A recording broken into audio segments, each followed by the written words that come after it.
Welcome to Swoovecast. Today we're going to be talking about the Oklahoma City Thunder winning the NBA championship. Congrats to the Oklahoma City Thunder for winning that championship, Sienna. I told you they were going to win. So I guess you won the bet. Yeah, and I guess you owe me $40. Fine, but after the show, okay? Deal. But don't forget like last time when you made me wait 3 weeks for my money. I promise I'll pay you right after we finish recording today. I even brought my wallet this time. Okay, and let's talk about the trade that happened today. The Pelicans trading C.J. McConnell for Jordan Poole from the Washington Wizards. That's quite a surprising move by the Pelicans. Not sure how I feel about letting CJ go. Well, Jordan Poole's scoring ability could really help their offense, especially with Zion being injured so often. I hear you. But CJ was such a reliable veteran presence in their locker room. I wonder how that dynamic will change now. True. But didn't you say last week that they needed to shake things up a bit?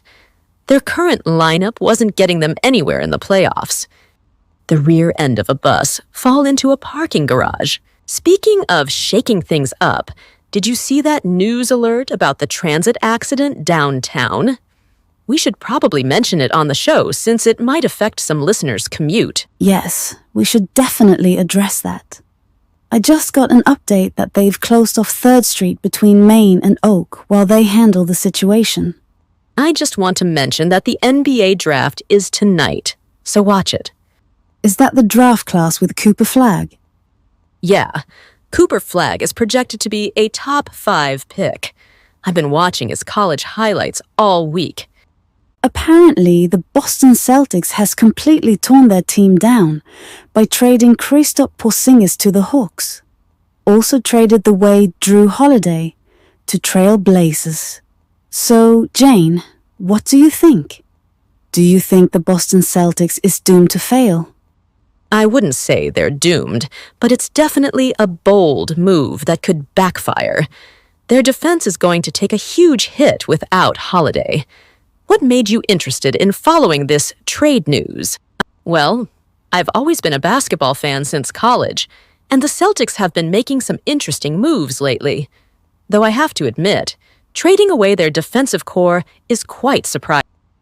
I mean, just look at their past few seasons. Makes me wonder if they're trying to rebuild or if they have some other strategy in mind that we're not seeing yet. But you know what really interests me? The impact this might have on their team chemistry.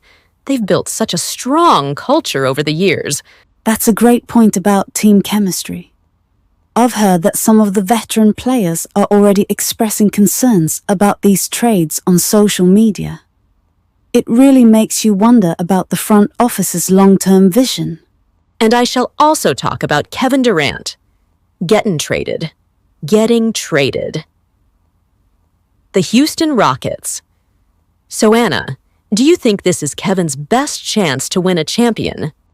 Well, considering Houston's young core and Durant's experience, it could work out. But I'm a bit skeptical about whether they can build the right system around him fast enough, given his age. You know what's interesting about Durant's situation is how it mirrors what we're seeing with veteran players across the league. These super teams aren't working out like they used to. A White Sox fan was banned for taunting a baseball player for his deceased mother. That's terrible. How can someone be so insensitive? Did they at least apologize for their behavior? No. And what's worse is that they kept defending their actions on social media, saying it was just part of the game. I mean, trash talk is one thing, but bringing up someone's deceased mother crosses every line of basic human decency. And the worst part is that the player had just shared a heartfelt tribute to his mother on social media the day before. That's beyond cruel. I can't imagine how much emotional pain that player must have been going through, especially after sharing such a personal tribute. By the way, guys, check Blue. Jag Immortal it Blue a Jag https www.youtube.com your watch Jobvis JNFZDBF 6PU Blue a Jag go here share Blue a Jag https www.youtube.com watch Valve new VYRFFZQOC Blue a Jag Stranger Eye Blue a Jag https www.youtube.com watch house you have B4K. At least the team took immediate action and banned the fan. It shows they're taking a stand against this kind of behavior in sports. I'm glad there are consequences for such awful behavior. Do you think this will set a precedent for other sports venues to take similar actions? Oh, I'm Blue Jack. Decide to pay tribute to Scraig from X by recording some of his videos and upload them to channel. So what you think, Anna, is this a total kindness? I appreciate your tribute, but I think we should stay focused on discussing the baseball incident since it raises important questions about fan behavior. Oh, yeah. I forgot we had to talk about that incident last night. The Royals really messed up that double play, didn't they? I couldn't believe my eyes. It was painful to watch. Their shortstop completely lost track of the ball after that bad hop. And did you notice how the crowd reacted? Everyone in our section just groaned in unison. Right? I haven't heard a crowd that unified since the championship game last season. Speaking of last season, I still have that lucky cap you gave me. I wear it to every game now. That cap really has been our good luck charm, hasn't it? We haven't lost a game when you've worn it to the stadium. I think we should bring it to tonight's game too, especially with Thompson pitching. I still can't believe how Thompson's fastball has improved since spring training. I heard he's been working with that new pitching coach, and it shows in his mechanics. Yeah, his curveball has gotten much sharper too. I was watching some of his practice sessions last week. Did you see him practicing that new grip he's using for his changeup? It's completely different from what he was doing last season.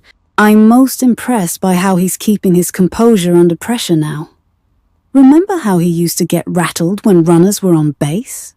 Oh, definitely. It's like he's a completely different player now. The way he handled that bases-loaded situation in the 7th inning last week was incredible.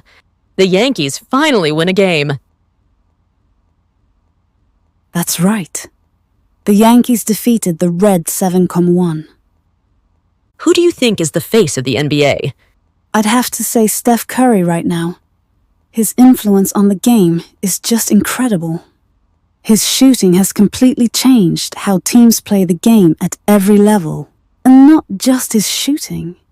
His ability to move without the ball has revolutionized the point guard position.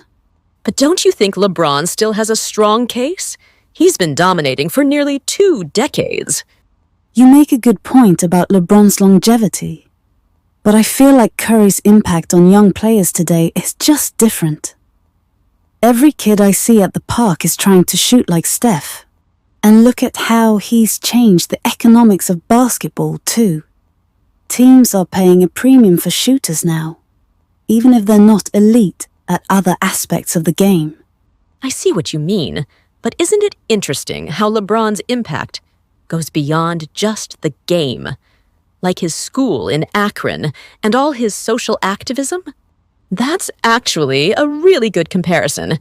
You've got Curry changing the game on the court, while LeBron is making these huge waves in society. I have a question. What's on your mind? Do you think this beef between T-Roy and Blue Jag has reached its limit? I think you're like, because this beef started because Roy accused Jag of disrespect. King Von. Yeah, and I heard Blue Jag just dropped another diss track last night that's getting a lot of attention on social media. I talked to Blue Jag. He's not going to participate in this anymore. That's probably for the best. The YouTube industry needs more unity and less conflict these days. We know I want to know right now on the spot. Who is the best YouTuber? I'd have to say Mr. Beast. The scale of what he does and how he's transformed content creation is unprecedented.